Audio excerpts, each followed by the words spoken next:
Vous savez, on vous apprend quand vous êtes enfant que si jamais vous prenez feu, il faut s'arrêter, se laisser tomber et rouler. Et je peux vous dire qu'être en feu était la dernière chose à laquelle je pensais. Une relation compliquée part en fumée, littéralement. Et une jeune mère est brûlée vive. Vous aviez menacé de brûler sa famille. Ce que j'ai réellement dit, c'est « Mec, si elle brûle mes affaires, je sortirai tout ce qu'elle et sa famille de gros possèdent de cette maison et je brûlerai chaque dernier morceau. » L'homme à l'origine de l'incendie criminel est marqué à vie. Et après des années derrière les barreaux, il continue de clamer son innocence. Je n'ai en aucune façon, sous aucune forme, eu quoi que ce soit à voir avec le déclenchement de l'incendie. Mais les preuves racontent une toute autre histoire. Tu as juste menacé quelqu'un par hasard. Et plaisante sur l'idée de brûler cette famille à cause d'une mauvaise relation. Les gens disent que la relation est toxique. Est-ce vrai? Oui, absolument. La codépendance est quelque chose de très compliqué. Et la nuit de rage qui a déclenché un véritable brasier? Je n'ai pas allumé le feu, j'en suis absolument certain. Mais puis-je percer le mur de déni de Frank Brett? Il se trouve simplement que votre ADN était sur un briquet, sur une bouteille de gaz, sur de l'essence à briquet, et découvrir ce qui se cachait derrière son amour toxique. Aimiez-vous ou détestiez-vous Elisabeth cette nuit-là?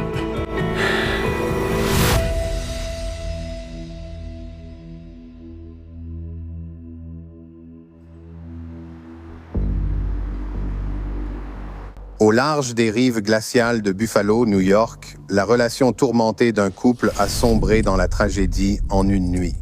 Ceci est une info de dernière minute. Les infos locales ont débuté par cette histoire glaçante. À leur entrée, ils ont trouvé une femme déjà morte au 2e étage. Ce qui avait commencé comme une intervention de routine pour un incendie jeudi matin s'est maintenant transformé en enquête pour homicide. C'était tôt le matin du 11 janvier 2018. Un incendie a ravagé une maison dans une rue tranquille, laissant Elizabeth Bell, âgée de 28 ans, brûlée à mort dans sa chambre.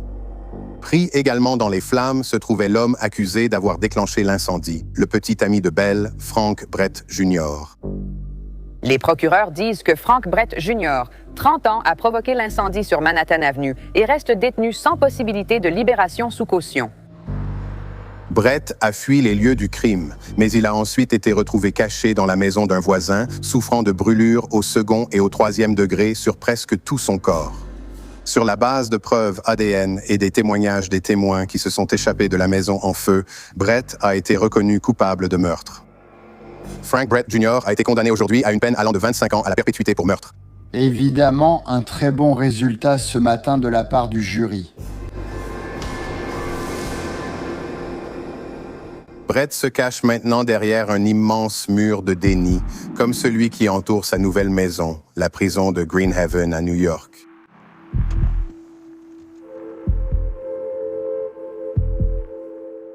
Vérification micro 1, 2, 3, 4, 5. Il a passé des années ici à inventer une autre version du crime qui rejette la faute sur la femme qu'il a assassinée. Bonjour Frank, comment ça va? Je vais bien, enchanté de vous rencontrer. Vous vous considérez comme la victime ici, absolument. C'est bien ça? Oui, c'est le cas. Mon travail consiste à entrer dans sa tête et à dévoiler la tromperie.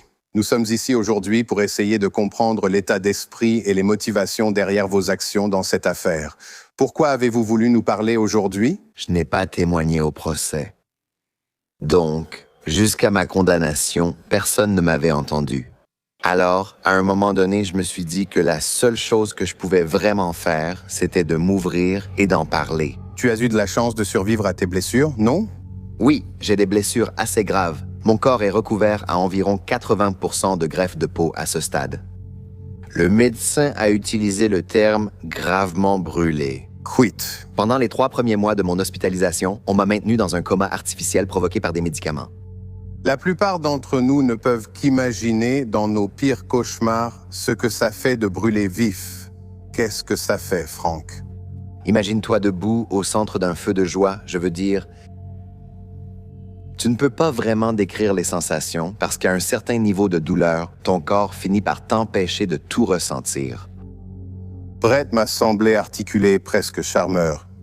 Son enfance dans un quartier ouvrier de Buffalo était sans histoire.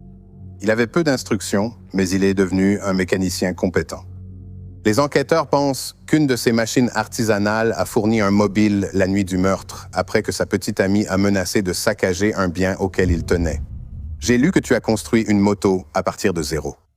C'était un point central, peut-être la raison pour laquelle j'aurais pu, selon eux, me lancer dans ce qu'ils considéraient comme une folie meurtrière. J'avais sans doute investi moins de 1 000 $ dans cette moto. Je vois. Donc ce n'était pas le bien précieux que je... Non. C'était un projet amusant. J'aimais la conduire partout. Mais utiliser ça comme raison pour blesser quelqu'un que j'aime, ça me paraît complètement insensé, personnellement.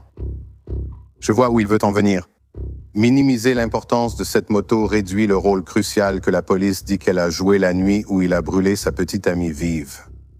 Mais y a-t-il plus dans cette histoire et dans cette romance complexe qui a si mal tourné? Tu connaissais Elizabeth bien avant que vous ne commenciez à sortir ensemble, n'est-ce pas? Oui. Elizabeth Bell et Frank Brett étaient amis adolescents avant de suivre des chemins différents. Oui, elle s'était mariée. J'avais été marié. Nous sommes partis chacun de notre côté, tu sais, avons eu des enfants. Chacun a vécu sa vie. Puis nous avons tous les deux divorcé. Quel âge a ton fils? Il a 14 ans. Et dis-moi comment était Elizabeth? Qu'est-ce qui vous a rapprochés? Elle était d'une intelligence vive. Je veux dire, c'était une jeune femme très, très intelligente. Il y avait des moments, lors de situations sociales, où Elizabeth et moi nous retrouvions à l'écart, à discuter de choses, tu sais, un peu plus intelligentes que ce qui se passait autour de nous. Je vois. Tu as emménagé avec sa famille à un moment donné, n'est-ce pas? Je vivais une période difficile. Et j'étais très déprimé. Je buvais pas mal. Et Elizabeth m'a vraiment aidé à m'en sortir. Vous savez, elle était vraiment là pour moi et elle m'a aidé à me reconstruire, à reprendre pied et à refaire des choses. Mais on dirait quand même que vous vous cherchiez mutuellement. Oui, C'est juste? C'est juste. Vous avez admis avoir ignoré ses messages alors que vous saviez que ça la rendait folle. oui, parfois même intentionnellement, enfin, vous savez. C'est ce que font parfois les couples. C'est puéril quand on y repense, mais sur le moment, quand on se croit dans son bon droit et qu'on a l'impression que quelqu'un nous a manqué de respect ou quelque chose comme ça, c'est... Je sais ce qui va t'énerver. D'accord. À un moment donné, entre 2015 et 2017, les gens ont dit que la relation était devenue toxique. Est-ce que c'est juste? Avec le recul, Oui. Oui, absolument. La codépendance est quelque chose de très compliqué. La codépendance. La famille et les amis ont signalé beaucoup de disputes, de cris, d'engueulades. Il y a une dynamique entre Elizabeth et moi, surtout quand on était en froid, quand on se disputait. Nous nous parlions parfois d'une façon pas toujours très gentille. Intéressant. Une dynamique. Peux-tu me la décrire? Elizabeth était vraiment douée pour argumenter. Elle savait défendre son point de vue, l'appuyer, puis te dire que tu ne savais pas de quoi tu parlais. Et toi, de ton côté? Donc moi, c'est sûr, je me suis amélioré là-dessus et je sais mieux argumenter et me défendre car elle ne voulait pas que je me laisse faire. Elle appréciait parfois un peu ses joutes, tu sais, ses joutes verbales de temps en temps. C'était une survivante de violence. Tu le savais, non? C'est la seule chose dont les enfants ne se remettent pas facilement. Elle s'était confiée à moi à ce sujet. Eh bien, c'est intéressant que tu utilises le terme codépendant parce que c'est justement l'une des choses que les abus subis dans l'enfance peuvent provoquer plus tard dans les relations adultes, non? Penses-tu qu'elle en est venue à considérer que votre relation était toxique, abusive? à la fin, je pense qu'elle aurait pu dire que c'était toxique. As-tu un tempérament colérique, Frank? Ou est-ce que tu l'avais à l'époque? Quand je suis contrarié, il m'arrive de hausser la voix, mais je n'ai jamais été Du genre à devenir violent physiquement. D'après beaucoup de gens, Brett pouvait être colérique, mais il essaie aussi de minimiser cela. Il y a aussi des récits selon lesquels tu cassais des objets quand toi et Elizabeth vous vous disputiez. Est-ce que c'est vrai? Si j'ai cassé quelque chose, ce serait quelque chose qui m'appartenait, comme un de mes propres objets. Il m'est arrivé d'aller dans le garage et de faire quelque chose sous le coup de la colère, mais ça a peut-être eu lieu 1 ou 2 fois. Est-ce que tu as déjà donné un coup de poing dans une vitre chez elle sous l'effet de la colère? Je n'ai pas frappé la vitre, mais j'ai causé la casse de la fenêtre. C'était ma faute. Tu dis que c'était un accident? C'était un accident, sans doute dû à mon impulsivité ce jour-là, mais ce n'était certainement pas volontaire. Alors, qu'est-ce que c'est, Frank? Tu as cassé la fenêtre sous le coup de la colère parce que tu avais le sang chaud ou c'était un accident? Ce que je veux dire, c'est que comme j'étais en colère et impulsif ce jour-là, si je ne l'avais pas été, j'aurais probablement été un peu plus prudent et attentif, et je n'aurais pas cassé la fenêtre. J'ai dit plusieurs fois que je trouvais leur relation toxique. Combien de temps cela a-t-il duré?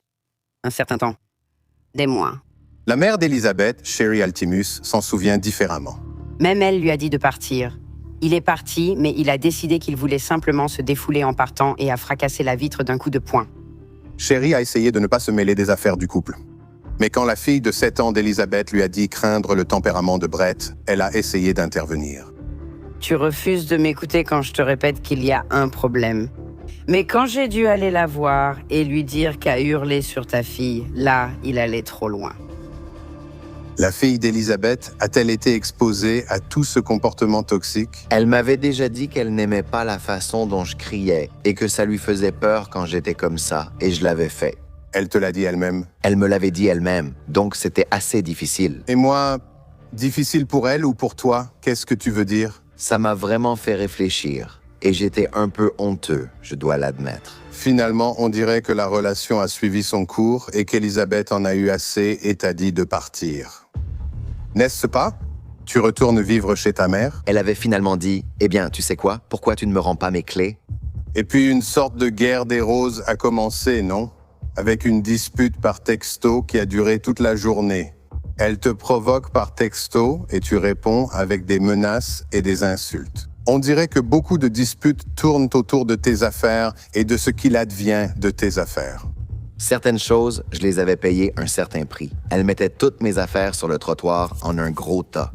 D'accord. Ensuite, elle avait mis des photos sur Instagram à ce sujet. Ça a dû te mettre hors de toi. C'était bouleversant. La colère de Brett augmentait à mesure que les messages fusaient. Nous lui envoyons des messages. Tu vas regretter de perdre la vie juste pour que tu le saches.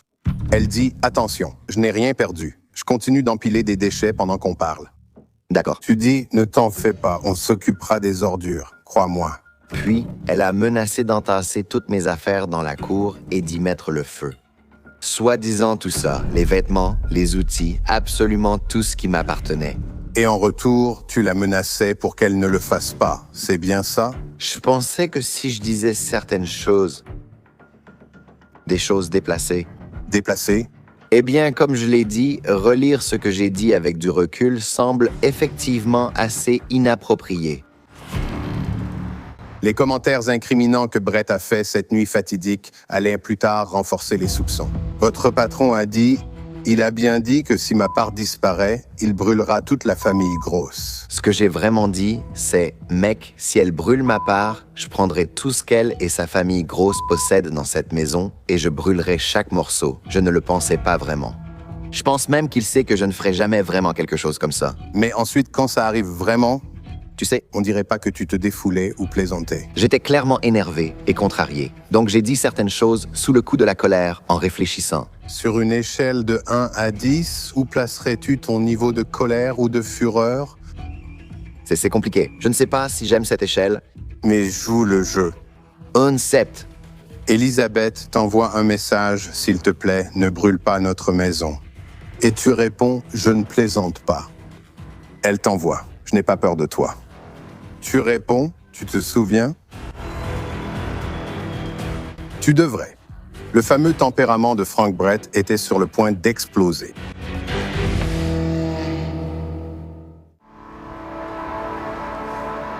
Cette photo de ma fille, Elisabeth, c'est ma photo préférée d'elle. Parce que ses yeux sont incroyables. Ses yeux étaient tout simplement magnifiques. Parce que parfois, ils étaient verts, parfois dorés, parfois bleus. Ça dépendait juste de son humeur. Elle est tellement belle sur ces photos. Sherry Altimus est la mère d'Elizabeth Bell. Elles vivaient ensemble dans une maison bien remplie avec les 2 fils adultes de Sherry et la fille de 7 ans d'Elizabeth. Elle tendait la main et beaucoup de personnes vers qui elle semblait aller étaient des gens rejetés par leur propre famille ou qui avaient été mis à la porte et étaient sans abri, et elle leur trouvait des endroits où aller. Sa mère dit qu'Elizabeth aimait prendre soin des gens et des animaux presque à l'excès. Lorsqu'un vieil ami d'enfance est revenu dans sa vie, brisé et meurtri, elle a ressenti le besoin de l'accueillir, même à ses propres dépens. Elle ne pouvait pas exister sans avoir de compagnon. Et cela me rendait triste que ses animaux ou sa fille ne suffisaient pas pour elle et qu'elle n'arrivait pas à sortir de la situation toxique dans laquelle elle s'était retrouvée, ni à apprendre à être seule. Frank Brett a emménagé chez la famille comme petit ami d'Elizabeth et il semblait faire ressortir le pire l'un chez l'autre. C'était une personne gentille et attentionnée, mais lorsqu'elle devenait méchante, elle cherchait vraiment à blesser les gens avec des paroles dures. Finalement, la famille d'Elizabeth en a eu assez de Frank. Sa colère, ses cris et la façon dont il ramenait parfois le mélange de carburant pour cette moto à l'intérieur de la maison. Il travaillait sur la moto au sous-sol. Des bidons d'essence ont été retrouvés à côté du sèche-linge. Ce mélange d'essence pour sa moto est ce qui a été identifié comme accélérant. La situation a finalement atteint un point de rupture. Mes fils et moi nous préparions à organiser une intervention pendant que je la faisais s'asseoir et lui disais que Frank devait partir.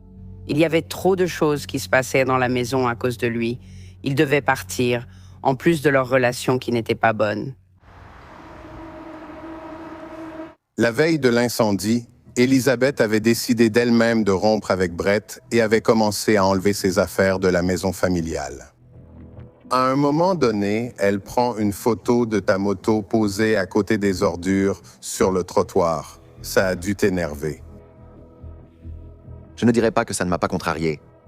Est-ce que ton niveau de colère augmente au fil de la soirée? Es-tu assis chez ta mère à ruminer et bouillonner? Si je devais qualifier ça, je dirais plutôt que c'est de la frustration. À un moment donné, tard dans la soirée, dans un des derniers messages, elle dit « S'il te plaît, ne viens jamais ici. » Si tu relisais plusieurs mois de nos messages et que tu relevais chaque fois qu'il y avait une grosse dispute ou qu'Elizabeth s'énervait, c'est quelque chose qui était déjà arrivé auparavant. Cela ressemble plutôt à un non, c'est non. Mais cette nuit-là, Brett n'a pas accepté qu'on lui dise non. Peu après minuit, Brett a parcouru environ 11 kilomètres à moto de chez sa mère à celle d'Elizabeth. Il dit maintenant que c'était pour éviter qu'elle ne se blesse. La seule raison pour laquelle j'ai finalement décidé de partir et d'y aller, c'est que je pensais probablement être le seul à qui elle écouterait et qui pourrait la raisonner. Ça paraît mégalo. Je comprends, et peut-être un peu prétentieux. Mais il semble assez évident que vous vous disputez au sujet du sort de vos affaires et de la façon dont cela est géré. Oui. En mode rupture toxique et vous essayez de vous blesser mutuellement? Si tu vas essayer de dire que tu es allé là-bas pour t'assurer qu'elle allait bien, alors il semble qu'on n'ait pas une conversation honnête. Qu'est-ce que tu comptais vraiment faire en allant là-bas à vélo, tu sais, tard le soir après qu'on t'ait dit de ne pas venir? Ma première préoccupation était de voir, d'évaluer la situation, d'évaluer ce qui se passe là-bas. Où sont mes affaires? Où elle est? Donc, tu étais surtout préoccupé par les affaires? Ce n'était pas ma priorité, mais je voulais voir ce qui se passait. Je sens que Brett arrange de plus en plus son histoire à mesure que nous approchons du moment de vérité, la nuit du meurtre. Frank, raconte-moi exactement ce qui s'est passé cette nuit-là, avec autant de détails que tu peux t'en souvenir. Quand je suis arrivé, Elizabeth était dehors. Elle avait un couvercle de boîte à pizza retourné et il y avait écrit au marqueur dessus « Vélo gratuit ». Mon vélo était contre le poteau téléphonique. Et elle a dit « Oh, il a décidé de venir quand même ?» Étonnamment, notre première conversation n'était pas « Nous ne crions pas ». Ce n'était pas si tendu. Vraiment? Après toute une journée à vous disputer sans arrêt? Alors pourquoi n'es-tu pas simplement parti, satisfait qu'elle soit en sécurité? Tu sais, impossible de dire combien de fois j'y ai pensé. Combien de fois je me suis dit, mec, elle allait bien. J'aurais pu simplement dire, tu sais quoi, fais demi-tour et pars. Ça ne suggère pas que tu n'étais pas vraiment là pour vérifier qu'elle allait bien? Je n'étais pas enthousiaste à l'idée qu'elle et moi prenions des chemins séparés. Tu ne voulais pas rompre. Comme je l'ai dit, on avait une dépendance affective. Je l'aimais vraiment. Tu entres dans la maison et tu entres dans sa chambre? Oui. Est-ce qu'elle est au lit? Elle était assise au bord du lit. Éveillée. Éveillée. Le dossier indique qu'elle dormait dans son lit? Ils ont prétendu que je m'étais introduit dans la maison comme un voleur alors qu'Elizabeth dormait paisiblement. et que j'ai juste décidé de mettre le feu. Ça n'a aucun sens pour moi. Il est évident que cette partie de l'histoire le touche profondément, et c'est à ce moment-là que sa précieuse moto revient sur le devant de la scène. Et elle a dit quelque chose à propos de la moto. Elle s'est approchée de la fenêtre et a écarté le rideau pour regarder dehors. Et elle a dit, elle est partie maintenant, donc tu n'as plus à t'en inquiéter. J'ai demandé, que veux-tu dire par « elle est partie » ? Ça t'a énervé? Je me suis approché derrière elle, j'ai regardé par la fenêtre et dit « tu te moques de moi ». Alors je me suis retourné, je suis descendu les escaliers, je suis sorti, j'ai regardé dans la rue, des deux côtés, je ne vois personne, je ne vois rien. Je me suis retourné et arrêté en haut des escaliers.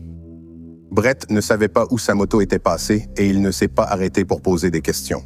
Tu étais en colère? J'étais contrarié. Tu ne peux pas admettre que tu étais en colère? C'est évident. Je suis en colère si c'est le mot que tu veux utiliser. Ce n'est pas comme ça que je le décrirais, mais d'accord, j'étais en colère, mais pas... certainement pas assez en colère pour... Si tu étais à 7 plus tôt dans la soirée, à combien étais-tu quand tu as réalisé que ta moto avait disparu? Mon intention était d'y retourner et j'allais lui crier dessus. C'est de ta faute. Regarde ta petite crise que tu as faite et tout ce que tu as fait. Et maintenant, regarde, mes affaires ont vraiment disparu. Donc t'es monté là-haut pour la confronter? Ouais. Mais mon intention était de lui dire verbalement « Hey, tu as fait une erreur. C'est de ta faute. Pourquoi tu as fait ça? » Tu viens de dire que tu allais lui crier dessus? Oui, bien sûr, de lui crier dessus. Ce qui est une attaque verbale. Bien sûr. Mais cela est très loin de... mettre le feu à quelqu'un. Je suis d'accord. Que s'est-il passé? Elle reste assise au bord du lit, jambes croisées, avec cette expression idiote. La première chose que j'ai dite, c'était « Tu trouves ça drôle? » Pourquoi est-ce que c'est drôle? Ça a dégénéré très vite. Très vite. C'était l'un de mes souvenirs les plus difficiles. Car mes derniers mots envers lui étaient très méchants. Tu as vraiment explosé. Oui, on en est venu à s'insulter. Elle a dit que c'était de ma faute si mon fils est... Et ça m'a vraiment brûlé de l'intérieur. Ça m'a vraiment bouleversé. Alors maintenant, tu es à quel niveau sur l'échelle de 7? Tu es monté à combien? Ce 7, c'était plus tôt. Entre-temps, j'étais redescendu bien plus bas. Mais quand elle a dit ça, dans ma tête, tout ce à quoi je pensais, c'était « Quelle est la chose la plus blessante que je peux te dire en retour? » Pour te toucher comme tu viens de me toucher, parce que ça, c'était un coup de poing dans le ventre. On dirait que tu as explosé. Donc tu es à Dix maintenant? Je me suis penché tout près et j'ai dit « Tu sais quoi? Alors c'est probablement de ta faute. » Je ne vais pas reprendre les mots exacts, mais j'ai essentiellement dit que c'était ta faute si tu as été abusé en étant un peu plus explicite. Mais c'est... Qu'est-ce que tu as dit exactement, Frank? J'ai été plus précis. Qu'est-ce que tu as dit exactement, Frank? J'ai dit, peut-être que c'est pour ça qu'un tel était... te baiser dans le cul. J'ai ajouté, peut-être que c'est ta faute si ça se passait ainsi. Tu t'es permis d'utiliser contre elle les abus sexuels qu'elle avait subis dans l'enfance, Frank. Que penses-tu que cela révèle sur ton état d'esprit? C'est beaucoup. C'est méchant. C'était vraiment une chose ignoble et sale à dire et à faire. Absolument. Cela ne suggère-t-il pas que tu étais déséquilibré? Et dans ma tête, je me suis dit, voilà, c'est ça. Cette fois, je gagne.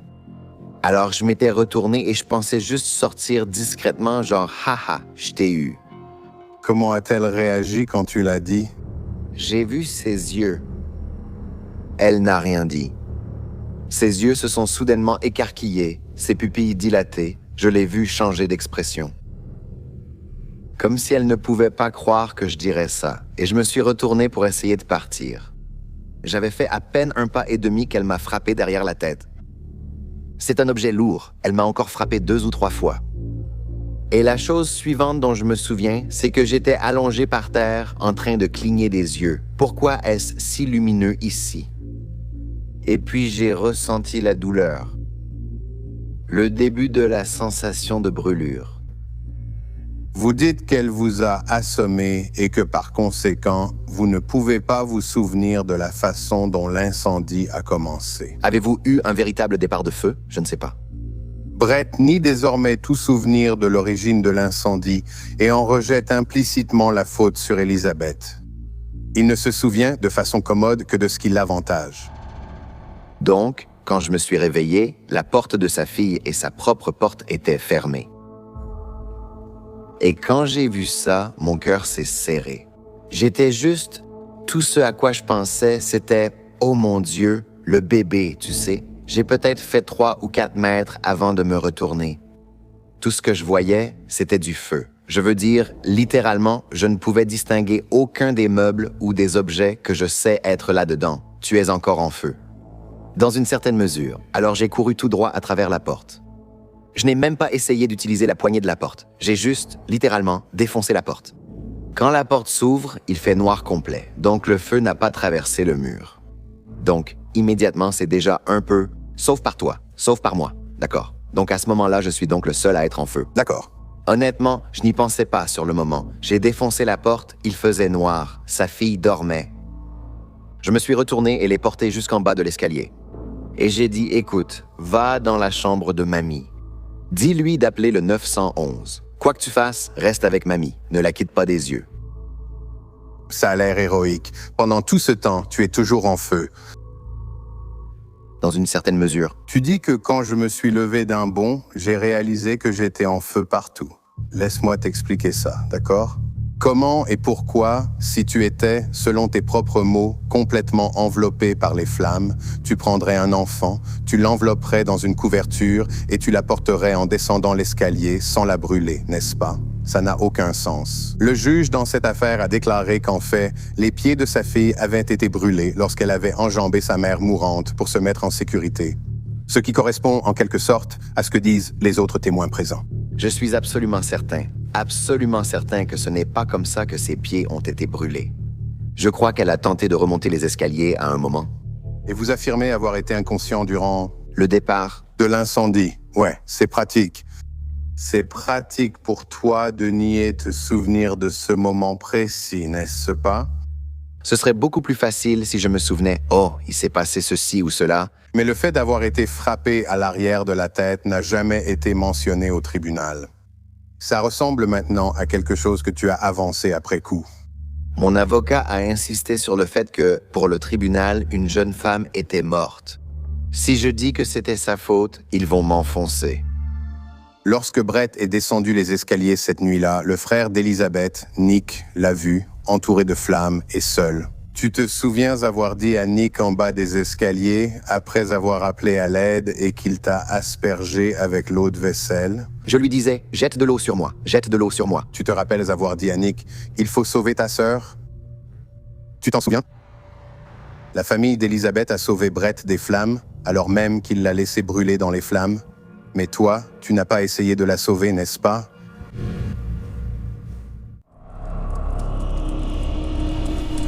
L'odeur de fil brûlé m'a réveillée. J'ai senti une odeur de fil brûlé, puis mon fils a frappé à la porte en criant que la maison était en feu. Ça m'a réveillée en sursaut. Il y a simplement certaines images que tu n'oublieras jamais. La fumée était dans le couloir, et quand je suis arrivée dans la cuisine, Frank était au sol, en train de crier qu'il l'avait vu. « Je brûle, je brûle, je brûle ». Mon deuxième fils a essayé de monter à l'étage, mais il n'est pas allé très loin avant d'être étouffé. Non, et il faut sortir. Personne ne sait quoi faire en premier. Quelqu'un a-t-il appelé les pompiers pendant qu'on sauve des gens? Brett avait fui la chambre à l'étage où l'incendie s'était déclaré, laissant sa petite amie brûler. Dans ma tête, tout ce à quoi je pense, c'est que malgré tout ce qui vient de se passer, quelqu'un que j'aime est en danger. Il affirme maintenant avoir tenté un sauvetage audacieux, même avec 80% de son propre corps gravement brûlé. Vraiment? Tu m'as dit que lorsque tu es sorti de cette pièce, elle était infranchissable à cause du feu. Donc tu dis maintenant que tu allais monter et affronter le feu, qui devait être encore pire à ce moment-là. Je ne dis pas que c'était rationnel ou intelligent d'aucune façon. J'étais juste dans ma tête en train de réfléchir. Ça paraît héroïque, mais franchement, ça semble aussi impossible. À t'entendre, tu te présentes à la fois comme une victime et comme un héros. Tu sais, je suis le genre de personne qui préférerait mourir en me battant pour, tu sais, aider quelqu'un que j'aime plutôt que de simplement parler. Vraiment? Parce qu'après avoir dit qu'on devait aller sauver ta sœur et que Nick a essayé de le faire, tu as fui la maison. Oui, je l'ai fait. Tu n'as fait aucun autre effort pour Elizabeth. En fait, tu as fui les lieux. Quand les pompiers sont arrivés, tout ce que je faisais, parce que nous étions assis de l'autre côté de la rue, mes fils, ma petite fille et le chien assis de l'autre côté de la rue, et je n'arrêtais pas de leur dire qu'il y avait quelqu'un d'autre qu'ils devaient trouver. C'est son petit ami. Brett s'était précipité hors de la maison, fuyant la scène et s'introduisant dans une autre maison pour se cacher. C'était comme une montée d'adrénaline complètement folle. Je veux dire, je ne sais pas si c'était juste le choc du chaud au froid ou autre chose. Te rappelles-tu avoir traversé plusieurs jardins puis être entré chez un inconnu? Ma mémoire de cette période ressemble à un diaporama. C'est comme des flashs. Je me souviens de cette première partie, de l'avoir évoquée. Je me souviens m'être appuyé contre un garage à un moment donné et de m'être dit « Oh, qu'est-ce qui se passe ?» Mais tous ces souvenirs sont un peu décousus. Tu as des trous de mémoire? Pour la partie où je courais, c'est là que ça a commencé à devenir un peu bizarre. Le propriétaire a dit que tu t'es glissé en rampant par la fenêtre de sa fille. Je sais ce qu'ils ont dit, mais sur les photos, il n'y avait pas de sang sur le cadre de la fenêtre. Est-il vrai que tu te cachais dans un placard chez cet homme? Donc, l'homme a dit que j'étais accroupi par terre en disant des choses bizarres. Peut-être que ce sont, tu sais, encore des trous dans ta mémoire, mais selon le propriétaire, il t'a trouvé caché dans un placard chez lui. Et quand il t'interpelle, tu vois, pendant que la police est en train de fouiller, tu dis « Chut, il y a les flics dehors ». Il a compris cela comme une allusion à la police qui te recherchait. C'est ça. Dès le début de tout ça, C'est un homme qui n'a aucune raison de mentir. compris. Et vous admettez avoir des trous de mémoire pendant cette période. De cette période, absolument. Donc, vous vous souvenez de ce que vous avez dit à la police quand ils vous ont trouvé? Ils m'ont tout de suite menotté et fait asseoir sur les marches. Et là, au début, vous savez, je suis encore désorienté et je ne suis même pas vraiment sûr de tout ce qui se passe, de ce qui arrive.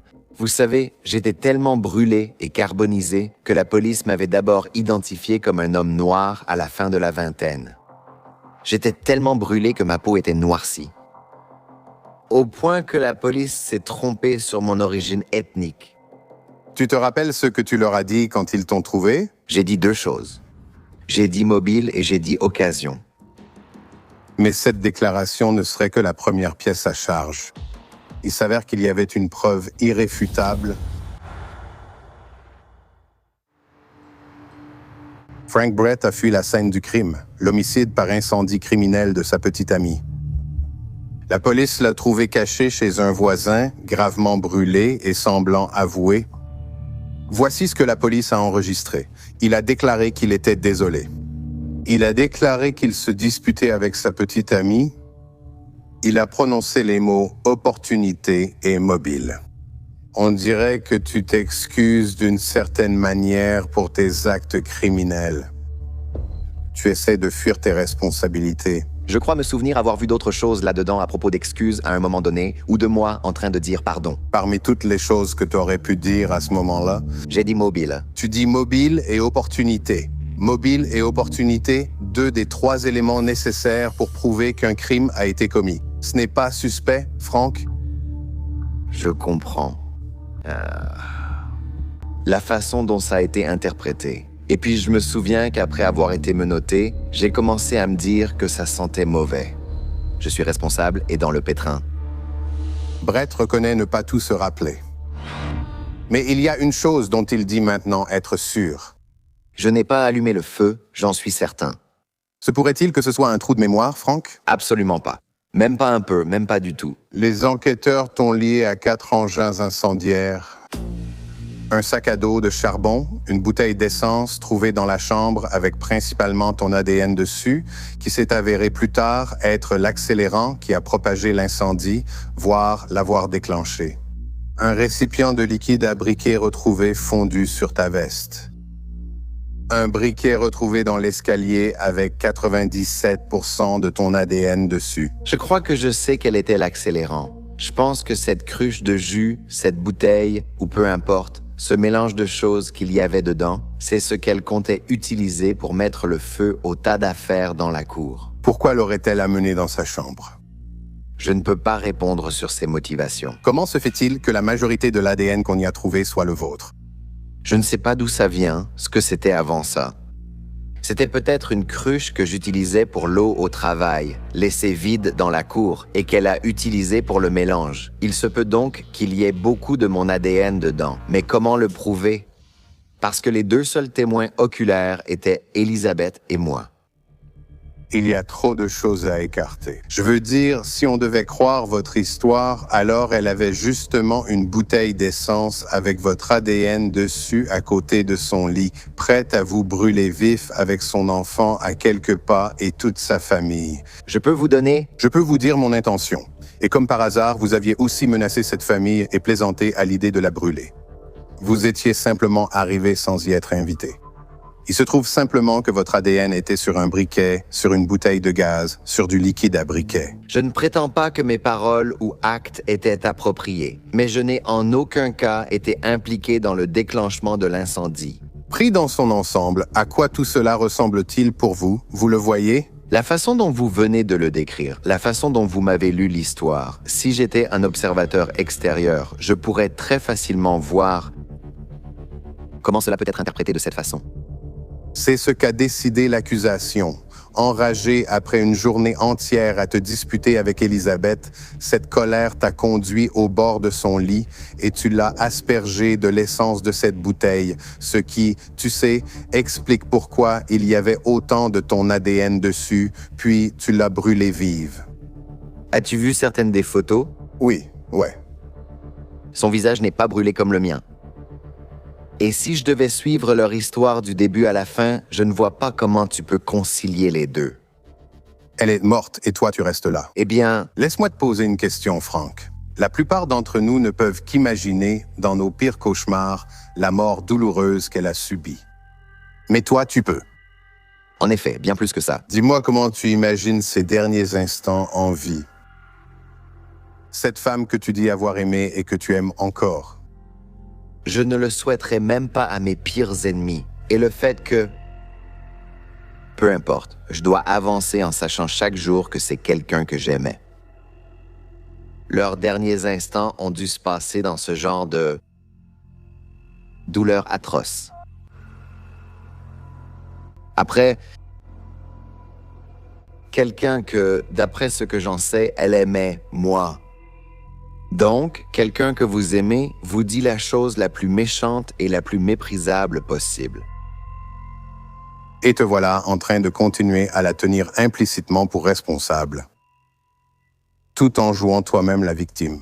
Parce que soit c'est toi qui as mis le feu, soit c'est elle. Alors, lequel des deux?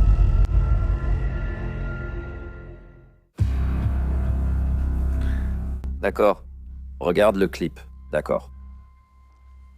Dès ce set, c'était déjà plus tôt. J'étais descendu avant. Mais quand elle a dit ça... On dirait que tu as craqué. Qu'est-ce que tu penses que ça nous dit sur ton état d'esprit, Frank?